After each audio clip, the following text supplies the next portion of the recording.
Dans transmission, dans le mot lui-même, il y a trans.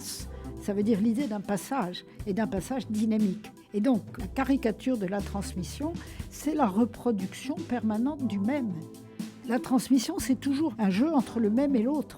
Et une bonne transmission, c'est une transmission dans laquelle je reçois des choses précieuses, mais d'abord, je les reçois d'autrui, je les reçois en me laissant bousculer par elles. La vraie tradition, me semble-t-il, est toujours inséparable de la rencontre de l'altérité.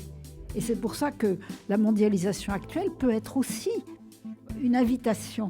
La véritable transmission, c'est accepter de recevoir quelque chose qui me correspond, qui me rejoint quelque part, mais en même temps qui me vient d'un autre et qui va me modifier.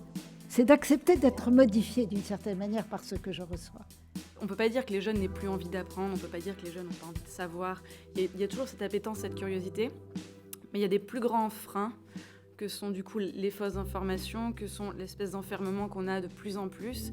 Et du coup, ça fait des choses assez clivantes où il y a encore des milieux où on cherche beaucoup à apprendre, à se cultiver, etc. Puis des milieux qui n'ont plus du tout accès à ça, qui ne le voient plus du tout et qui s'enferment dans plus de désinformation et plus de mauvaise qualité de savoir. Le modèle de l'apprentissage de pratiques artisanales en dit très long sur ce que c'est que la transmission.